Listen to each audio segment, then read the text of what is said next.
సంపూర్ణ రామాయణం సులభ శైలిలో. శూర్పణఖ. పంచవటిలో సీతారామ లక్ష్మణులు ఏ ఒడిదొడుకులు లేకుండా సుఖంగా గడపసాగారు. సీతకు ఆ వనవాస జీవితం ఎంతో ఆనందాన్ని ఇచ్చింది. లక్ష్మణుడు ప్రతిదినం ఆ ప్రాంతాలలో ఫలవృక్షాలు ఉన్న వనాలకు వెళ్ళి పలు రకాల పండ్లను, ఆకుకూరలను, దుంపలను, కందమూలాలను, వరిధాన్యాలను తీసుకువచ్చేవాడు. వాటితో ఉదరపోషణ చేసుకుంటూ ధర్మశాస్త్రాలను గురించి చర్చించుకుంటూ ఆ ముగ్గురు పంచవటిలో 13 సంవత్సరాలు గడిపారు. ఒకనాడు రాముడు పర్ణశాలయందు కూర్చొని సీతతో వినోదంగా సంభాషిస్తున్న సమయంలో నవయవ్వన సౌందర్యవతి అయిన ఓ యువతి అక్కడికి వచ్చింది. జగన్మోహినిలా తమ ముందుకు వచ్చిన ఆ సుందరాంగిని సీత ఆశ్చర్యంతో చూడసాగింది. రాముడు చిరునవ్వుతో ఆ యువతి మీద దృష్టిని సారించాడు. ఆ సుందరి హంసగమనంతో రాముణ్ణి సమీపించింది. కామం పొంగులు వారుతున్న ఉన్మత్త దృష్టిలతో రాముణ్ణి చూస్తూ, ఓయి అందగాడా, వెడద కన్నులతో, విశాల వక్షస్థలంతో, ఆజాను బాహులతో, నీలినీరద గంభీర శృంగార స్వరూపంతో ప్రకాశిస్తున్న నీవెవరవు? ఇంద్రుడివా, చంద్రుడివా, ఉపేంద్రుడివా? సామాన్య మానవ యువకునికి ఇటువంటి అపూర్వమైన అద్భుత సౌందర్యం ఉండడం సాధ్యం కాదు. నిన్ను చూడగానే నా మనసు పారవశ్యంలో మునిగిపోతోంది సుమా అంది. సీత ఆ యువతి మాటలను వినగానే చిరునవ్వుతో రాముని వైపు చూసింది. రాముడు చిన్నగా నవ్వి ఆ నూతన యువతిని ఆపాదమస్తకం పరీక్షిస్తూ, అమ్మా, నేను సుక్షత్రియ వంశంలో జన్మించినాను. సూర్యకుల శ్రేష్ఠుడైన దశరథ మహారాజుకు పెద్ద కుమారుడను. నా పేరు రాముడు. పితృవాక్య పరిపాలన కోసం వనవాసం చేయడానికి వచ్చాను. ఈమె నా ధర్మపత్ని సీతాదేవి. ఆ కనిపిస్తున్న పర్ణశాలలో నా తమ్ముడు లక్ష్మణుడు ఉన్నాడు. మా వనవాస కాలం చాలా వరకు పూర్తి కావాల్సి వచ్చింది. ఇంకొక సంవత్సరంలో మా నగరానికి వెళ్ళిపోతాం. ఇది నా సంగతి. ఇక నీవెవరివో నేను తెలుసుకోగోరుతున్నాను. నీ వివరాలు కూడా నీ ముఖస్థంగా వినాలని కోరుకుంటున్నాను అన్నాడు. అప్పుడే తన పర్ణశాల నుండి బయటికి వచ్చిన లక్ష్మణుడు తన అన్న వదనల ముందు అందాల రాశి అయిన ఒక యువతి నిల్చొని ఉండడానికి విస్మయిస్తూ అక్కడే ఆశ్చర్యంగా చూస్తూ ఉండిపోయాడు. కొత్త యువతి మందరములైన మోహదృష్టిలతో రాముణ్ణి చూస్తూ, మనోహర, నేను లంకాధీశ్వరుడైన రావణ బ్రహ్మకు అనుగు చెల్లెల్ని. నా పేరు శూర్పణఖ. ఈ దండకారణ్యంలో నా సోదరులు ఖర, దూషణ, త్రిశిరాదులు నివసిస్తున్నారు. వారిని చూసి వెళదామని వచ్చాను. దారిలో ఈ ఆశ్రమం కనిపిస్తే మునులు ఎవరైనా ఉన్నారేమో కడుపార భక్షించి వెళదామనుకున్నాను. తీరా చూస్తే మదన మనోహర రూపుడివైన నువ్వు కనిపించావు. నీ ఆకారానికి తగినట్టుగా అందమైన రూపం ధరించి ఇలా వచ్చాను. నాకు కామరూపం, కామగమన శక్తులు ఉన్నాయి. నువ్వు నన్ను వివాహమాడితే మనమిద్దరం రతి మన్మధుల్లా ఉండొచ్చు. నువ్వు ఏ విధంగా కోరితే ఆ విధమైన రూపాన్ని ధరించి నిన్ను సుఖానంద డోలికల్లో ఉర్రూతలూగిస్తాను. ఇదిగో నా నిజ రూపాన్ని కూడా చూపిస్తాను, చూడు అని ఆ యువతి శూర్పణఖ సీతారాములు లక్ష్మణుడు ఆశ్చర్యంతో చూస్తూ ఉండగానే అతి భయంకరమైన రాక్షస స్త్రీ రూపం దాల్చింది. మిలమిల మెరుస్తున్న మిరుగుడ్లు, నారపీచుల తల మీద చింపిరి జుట్టు, నోటికి 2 వైపులా కోరలు, వికృతమైన ముఖము, కాటుక రంగు వంటి శరీర వర్ణం, బాణ వంటి కడుపు కలిగిన ఆ రాక్షస స్త్రీని చూడగానే సీత భయంతో రాముని వైపు దృష్టిని సారించింది. రాముడు భయపడవద్దన్నట్లుగా సీత భుజం తట్టాడు. ప్రశాంతమైన ముఖమండలంలో చల్లని చిరునవ్వుల కాంతులు వెల్లివిరుస్తుండగా, శూర్పణఖ, నువ్వు నన్ను మోహించడం బాగానే ఉంది, కానీ ఇది తగదేమోనని ఆలోచిస్తున్నాను అన్నాడు. ఏం, ఎందుకని? నేను అందగత్తెను కానా అంది శూర్పణఖ తన శరీరావయవాలను వయ్యారంగా అటు ఇటు కదిలిస్తూ. ఆ రాక్షసి ప్రవర్తనకు సీత పెదాలు బిగబట్టి నవ్వు ఆపుకుంది.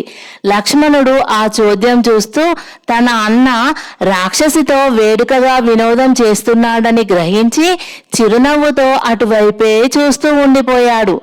శూర్పణఖ మాటలకు రాముడు కూడా నవ్వుతూ, అమ్మమ్మ, ఎంత మాట! నువ్వు అందగత్తెవు కాదని అనడానికి ఎవరైనా సాహసించగలరా? నీ వంటి అందాల రాణి ఈ ప్రపంచంలోనే ఉండదు అన్నాడు. మరి అయితే ఇంకా ఎందుకు ఆలస్యం చేస్తున్నావు ప్రియా? అదన వికారంతో క్రాగిపోతున్న నా శరీరాన్ని నీ కౌగిట చేర్చుకొని నాలోని విరహతాపాన్ని రూపుమాపు అంది శూర్పణఖ. అదిగో, నువ్వు మరీ అంత విచ్చలవిడిగా మాట్లాడకూడదు. నేను చెప్పే మాటలు శ్రద్ధగా విను. నువ్వు చాలా గొప్పదానివి, నేను సామాన్య మానవుడిని. పోనీ ఎలాగో సరిపెట్టుకుందామనుకున్నా నాకు భార్య ఉంది కదా, అందుకని నీకు ఓ ఉపాయం చెబుతాను విను.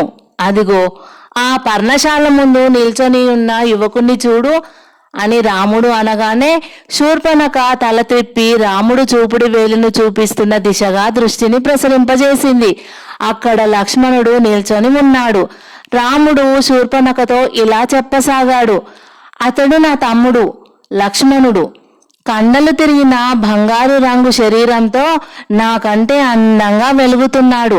అతనికి ఇక్కడ భార్య లేదు, ప్రస్తుతం బ్రహ్మచర్యం గడుపుతున్నాడు. నీ అందచందాలకు అతడు సరైన జోడు.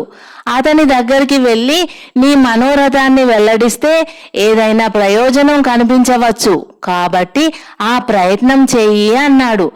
శూర్పణఖ తల ఊగించి, నువ్వు చెప్పింది బాగానే ఉంది. ఆ అందగాడు నీకంటే చిన్నవాడైనా చాలా చక్కగానే ఉన్నాడు.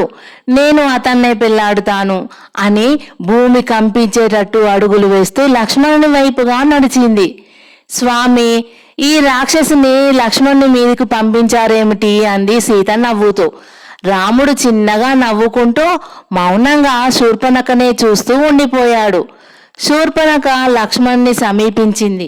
లక్ష్మణుడు రాముని మాటలు విని తనలో తాను నవ్వుకుంటూ ఉండగానే ఆ రాక్షసి అతని దగ్గరికి వచ్చి, ఓ ఈ చక్కని మగడా, నేను నీకు తగిన భార్యనని మీ అన్ననే చెప్పాడు. నిన్ను చూశాక అతడు చెప్పిన మాట నిజమే అనిపిస్తుంది. నువ్వు నన్ను పెళ్లాడి నాతో సుఖాలు అనుభవించు అంది వికృత కంఠస్వరంతో. లక్ష్మణుడు కూడా చిన్నగా నవ్వి, ఓసి తెలివి తక్కువదానా, నేను ఆ శ్రీరామచంద్రుడికి సేవకుడిని. నన్ను పెళ్లాడితే ఆయన భార్య అయిన సీతాదేవికి నువ్వు సేవకురాలు అవుతావు. కాబట్టి ఎలాగైనా ఒప్పించి ఆ రాముణ్ణి పెళ్లాడగలిగావనుకో, నేను సీతాదేవికి చేసినట్టే నీకు కూడా సేవలు చేస్తాను.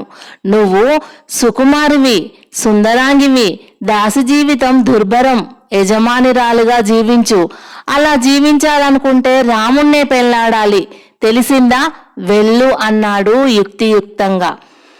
శూర్పణఖ తల ఆడించి, నిజమేనయ్యో చిన్న మానవుడా, నువ్వు చెప్పింది మరీ బాగుంది. నేను ఆ రాముణ్ణే పెళ్లాడుతానులే అంటూ శూర్పణఖ పెద్ద పెద్ద అడుగులు వేసుకుంటూ మళ్ళీ రాముని దగ్గరికే వచ్చింది. ఏమిటి మళ్ళీ వచ్చావేం అని అడిగాడు రాముడు. సీత చిరునవ్వుతో శూర్పణఖనే చూస్తోంది. నీ తమ్ముడు నీకంటే తెలివైన వాడిలా ఉన్నాడు పెద్ద మొగడా. అతడు నీకు నీ భార్యకు దాసుడట. తన్ను పెళ్లాడితే నేను కూడా దాసిలా జీవించవలసి వస్తుందని చెప్పాడు. ఆలోచిస్తే అతడు చెప్పిందే మంచిదనిపిస్తోంది. నిన్నే పెళ్లాడితే అతడు సీతతో పాటు నన్ను కూడా సేవిస్తాడట. అందుకని నీ దగ్గరికే వచ్చాను, కాబట్టి నువ్వే నన్ను పెళ్లాడు అంది శూర్పణఖ. ఆ రాక్షసి మాట్లాడుతుంటే డబ్బాలో గులకరాళ్ళు పోసి గిలకొట్టినట్లుగా ఉంది. రాముడు పకపక నవ్వాడు. శూర్పణఖ మాటలు వింటూనే శూర్పణఖ అతన్ని వింతగా చూస్తూ, మనిషి మొగడా, ఎందుకట్లా నవ్వుతున్నావు? నీ తమ్ముడు చెప్పింది బాగానే ఉంది కదా అంది.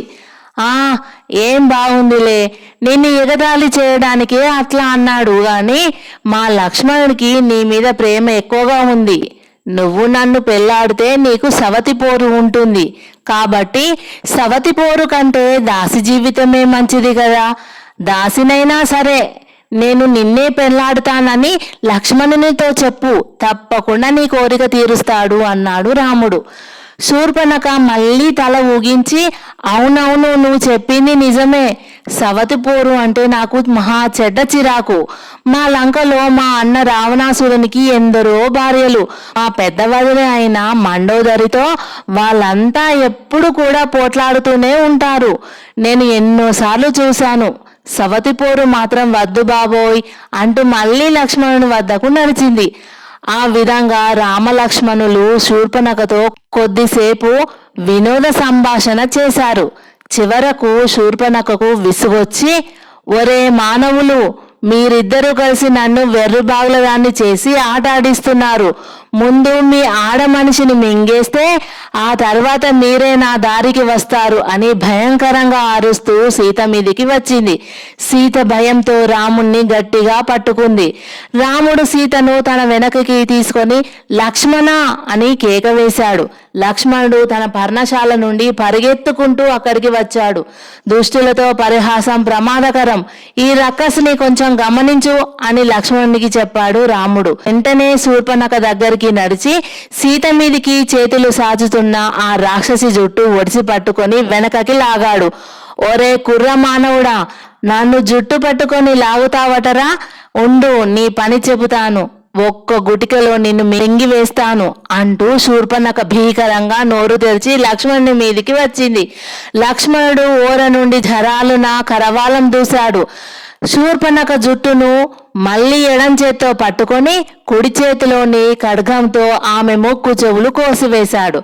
ఓసి రాక్షసి, మా అన్న ఎదుట ఉండడం వల్ల నీ ముక్కు చెవులు మాత్రమే కోసి ఇంతటితో విడిచిపెడుతున్నాను. ఇక ఇక్కడ మళ్ళీ ఏదైనా అఘాయిత్యం తలపెట్టావంటే మాత్రం నిన్ను ప్రాణాలతో విడవను. వెళ్ళు ఇక్కడి నుంచి. ముక్కు చెవులు ఆమె చేతిలో పెట్టి లక్ష్మణుడు గద్దించాడు. వెళతానురా, వెళతాను. మీ అన్న కంటే 1,000,000 రెట్లు బలవంతులైన మా అన్నలతో చెప్పి మీ పని పట్టిస్తాను చూడండి అని శూర్పణఖ ఏడ్చుకుంటూ అక్కడి నుండి వెళ్ళిపోయింది. ప్రభు, ఈ రాక్షసి తన బంధువులకు తనకేర్పడిన పరాభవాన్ని వివరించి వారందరినీ రెచ్చగొట్టి మన మీదికి పంపుతుందేమో అంది సీత. అలా జరిగితే మరీ మంచిది దేవి. దుర్మార్గులైన రాక్షసుల దగ్గరికి మనం వెళ్ళే ప్రమేయం లేకుండా వారినే మన దగ్గరికి రప్పించుకొని శిక్షించినట్లవుతుంది అన్నాడు రాముడు. ఏమైనా మనం ఇక మీదట చాలా జాగ్రత్తగా ఉండాలి అన్నయ్య. ఇంకా ఏదో అనబోతున్న లక్ష్మణుణ్ణి భుజం తట్టి, తమ్ముడా, మంచి చెడ్డలకు బాధ్యత వహించేది కాలమే గాని మనము కాము. విధి నిర్ణయానుసారం నడవడమే మన వంతు. అగతానాగత కష్టసుఖాలు మనం చర్చించతగినవి కాదు సుమా. ఏది ఎలా జరగాలో అది అలా జరిగి తీరుతుంది అన్నాడు రాముడు.